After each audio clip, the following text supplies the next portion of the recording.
2010 साली उद्भवलेल्या आकस्मिक स्थितीत पृथ्वीराज चव्हाण हायकमांडचे विश्वासू म्हणून मुख्यमंत्रीपदी बसवले गेले. राज्यातील काँग्रेसचा अनागोंदीचा कारभार सुधारण्यासाठी पाठवलेले केंद्राचे पार्सल मुख्यमंत्री पदाच्या शेवटच्या दिवसापर्यंत चाच पडत राहिले.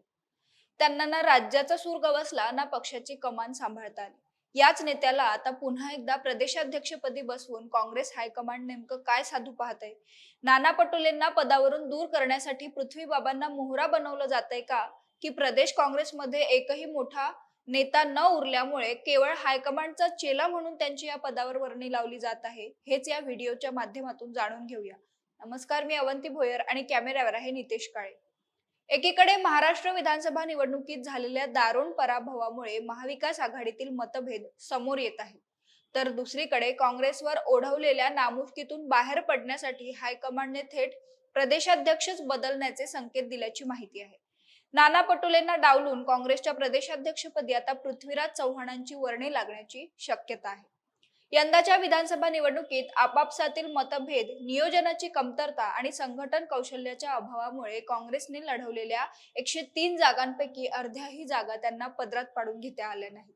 या निवडणुकीत काँग्रेसला केवळ 16 जागांवर यश आल्यानं हायकमांड नाराज आहे. शिवाय महाराष्ट्र काँग्रेसमध्ये मोठ्या संघटनात्मक बदलांचे संकेत देत राज्याच्या नेतृत्वावर या पराभवाचं खापर फोडण्यात आलंय. पक्षश्रेष्ठींनी राज्याच्या नेतृत्वालाच या पराभवासाठी जबाबदार ठरवलंय. त्यामुळेच काही दिवसांपूर्वी नाना पटोले या पराभवाची जबाबदारी स्वीकारत प्रदेशाध्यक्ष पदाचा राजीनामा देणार असल्याचीही चर्चा राजकीय वर्तुळात रंगल्या होत्या. मात्र खुद्द पटोलेंनी या चर्चा फेटाळून लावल्या. परंतु आता पुन्हा एकदा प्रदेशाध्यक्ष बदलण्याच्या चर्चांना उधाण आले.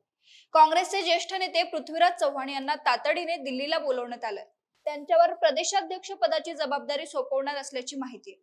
एवढंच नाही तर सतेज पाटील सुद्धा या पदासाठी लॉबिंग करत होते, परंतु हायकमांड त्यांच्या बाबतीत फारशी अनुकूल नसल्याचंही सांगण्यात येत आहे.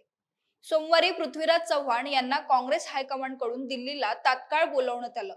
त्यांच्यावर प्रदेशाध्यक्ष पदाची धुरा सोपवली जाणार असल्याची माहिती पुढे आली आहे. विधानसभेतील पराभवाची हायकमांडने दखल घेतली असून आता पक्षात मोठे फेरबदल करण्यात येणार आहेत. खरं तर विधानसभेत नाना पटोलेंसारख्या बड्या नेत्याचा अवघ्या 208 मतांनी झालेला विजय आणि पृथ्वीराज चव्हाण तसंच बाळासाहेब थोरातांसारख्या मोठ्या नेत्यांचा पराभव या सगळ्यामुळे एकूणच काँग्रेसच्या नेतृत्वावरच प्रश्नचिन्ह उपस्थित करण्यात येतोय. शिवाय नाना पटोलेंचे पक्षातील इतर नेत्यांशी असलेले संबंध सर्व परिचित आहेच. विजय वडेट्टीवार, वर्षा गायकवाड, बाळासाहेब थोरात यांच्याशी असलेले पटोलेंचे अंतर्गत वादही नवीन नाहीत. त्यामुळे साहजिकच पक्षातील नेत्यांमध्ये परस्पर संवादाचा अभाव जाणवतो. याचाच फटका विधानसभेत बसल्याचं बोललं जाते. याशिवाय निवडणुकीच्या आधी जागा वाटपावरून सुरू असलेला नाना पटोले आणि संजय राऊतांमधील वादही पुढे आला होता. त्यांच्यातील मतभेदांमुळे जागा वाटपास विलंब झाला आणि महाविकास आघाडीला पराभवाला सामोरं जावं लागलं, असाही एक सूर मवियातील नेत्यांचा आहे. केवळ काँग्रेसपुरतं बोलायचं झाल्यास लोकसभेतील विजयानंतरचा अति आत्मविश्वास आणि संघटनात्मक नियोजनाचा अभाव हेच या काँग्रेसच्या पराभवाचं खरं कारण असल्याचं वारंवार स्पष्ट झालंय. दुसरीकडे पृथ्वीराज चव्हाण हे अनुभवी नेते आहेत. त्यांनी राज्याच्या मुख्यमंत्री पदाचा कारभार यशस्वीपणे सांभाळले. त्यांच्या पाठीशी मोठा राजकीय वारसा आहे. केंद्रीय मंत्रिमंडळात राज्यमंत्री या नात्याने त्यांनी अनेक पदांचा कार्यभार सांभाळला. काँग्रेसमध्ये दीर्घकाळ सक्रिय असलेले पृथ्वीराज चव्हाण हे केंद्रीय नेतृत्वाच्या विश्वासू नेत्यांपैकी एक मानले जातात. त्यांच्या शांत व्यक्तिमत्वामुळे सगळ्यांशीच त्यांचे चांगले संबंध आहेत. शिवाय त्यांच्याकडे उत्तम संघटन कौशल्यही आहे. त्यामुळे ते प्रदेशाध्यक्ष पदासाठी योग्य नेते ठरू शकतात. आगामी काळात स्थानिक स्वराज्य संस्थांच्या निवडणुकीच्या पार्श्वभूमीवर काँग्रेसकडून हा निर्णय घेतला जाण्याची शक्यता आहे.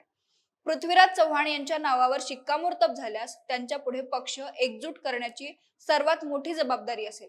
यासोबतच काँग्रेस पक्षाची विस्कटलेली घडी बसवणं आणि महापालिकेत जास्तीत जास्त जागा निवडून आणणं हेही आव्हान त्यांच्या समोर असेल.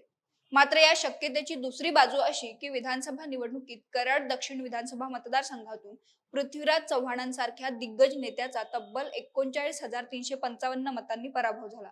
हा काँग्रेससाठी सर्वात मोठा धक्का होता.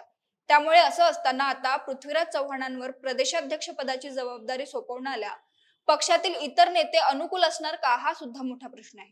तुम्हाला काय वाटतं? नानांचं प्रदेशाध्यक्षपद डावलून पृथ्वीबाबांकडे धुरा सोपवल्यास काँग्रेस पक्ष पुन्हा उभारी घेऊ शकणार का? तुमचं मत कमेंट करून आम्हाला नक्की कळवा आणि महाएमटीबीच्या YouTube चॅनलला सबस्क्राईब करा. धन्यवाद.